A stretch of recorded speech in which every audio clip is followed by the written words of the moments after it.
যাকে দাঁড়াইয়া সম্মান করলে খুশি হয় তার ঠিকানা জাহান্নামে। কি বলছেন রাসূল? যাকে দাঁড়াইয়া সম্মান করলে খুশি হয় তার ঠিকানা জাহান্নামে। একটা প্রশ্ন আসছে আমার কাছে, আমরা যে অনেক সময় মিলাদ করি, আমাদের মিলাদে কি নবীজি আসেন? আসলে আমরা বুঝবো কিভাবে? আমাদের বোঝার দরকার নাই। রাসূল আল্লাহ প্রদত্ত ক্ষমতা বলে আসতে পারেন, রাসূল আল্লাহ পাকের ক্ষমতা বলি দেখেন, শুনেন, আসেন। ঠিক কিনা বলেন? আসছে যে আমরা বুঝবো কেমনে? আপনার কান্দে যে দুজন ফেরেশতা বয়ে রয়েছে, আপনি টের পাননি?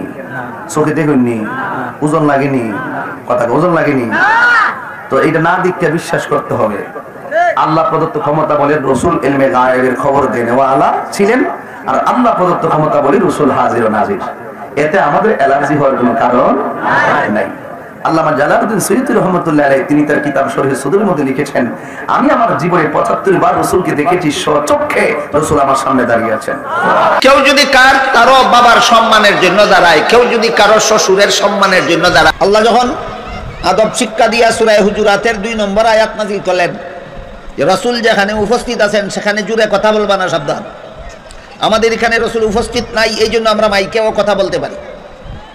রওজা শরীফে রাসূল উপস্থিত আছেন জিন্দা অবস্থায়, সেখানে গিয়ে মাইকে কথা বলবা দূরের কথা, স্বাভাবিক আওয়াজে কথা বললেও বেয়াদবি হবে। বলুন, জুড়ে কথা বললে বেয়াদবি হয় কোথায়? যেখানে রাসূল উপস্থিত নাই সেখানে, না যেখানে উপস্থিত আছেন সেখানে। বর্তমান দুনিয়াতে রাসূল উপস্থিত আছেন কোথায়? রওজায়। ওইখানে গিয়ে জুড়ে কথা বললে বেয়াদবি হবে। এখানে রাসূল উপস্থিত নাই, যা পারো চিৎকার দাও, অন্তত নবীর সাথে বেয়াদবি হবে না। কেউ যদি কারো পীর উস্তাদের সম্মানের জন্য দাঁড়ায়, আপনারা বলুন, যার সম্মানের, যাকে সম্মান করার জন্য দাঁড়াইলো, তিনি আসলে দাঁড়ায় না না আসলে দাঁড়ায়? আসার পরেও তাকে দেখলে দাঁড়ায় না না দেখলে দাঁড়ায়? তুমি যে তোমার নবীকে সম্মান করার জন্য দাঁড়াইলে, তোমার নবী আসলেন কখন আর তুমি দেখলে কখন? কাজেই মন গড়া ব্যাখ্যাটা কত বড় জঘন্যতম ভ্রান্ত, সেটা কি আপনাদের বুঝে আসলো?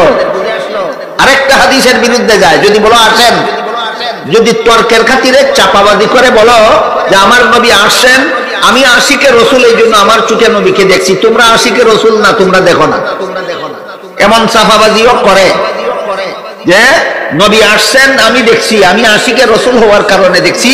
নবী আসলে আশিকে রাসূলের চোখে দেখে, অন্যরা চোখে দেখে না। এখানে তুমি আশিকে রাসূল না, তুমি দেখছো না। তোমার এই চাপাবাদিটা যদি মান্য নেই, এই চাপাবাদিটা নবীর আরেকটা হাদিসের বিরুদ্ধে যায়।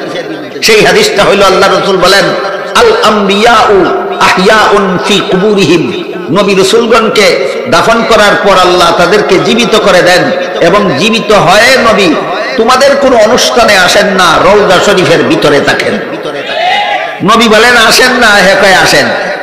তার সাহাবাজি কার বিরুদ্ধে গেল? হাদিসের বিরুদ্ধে। এই সমস্ত ব্যাখ্যার নাম হইল মন গড়া ব্যাখ্যা। 2টা উদাহরণ দিলাম, বুঝে থাকতে বলুন। ইমানে মুফাসসলের 6 কথা মন গড়া ব্যাখ্যা মত মানার কারণে কত দল মুসলমান জাহান্নামী হবে, আর সহি ব্যাখ্যার কারণে একদল মুসলমান জান্নাতি হবে। এবার বলুন, মন গড়া ব্যাখ্যা পাওয়া যায় কোথায়? এখানে বুঝছেন, মন গড়া ব্যাখ্যা পাওয়া যায় যার যার মনের কোনায়। মনের কোনার থেকে সাফাবাজি শুরু করে ব্যাখ্যা দেওয়া শুরু করে।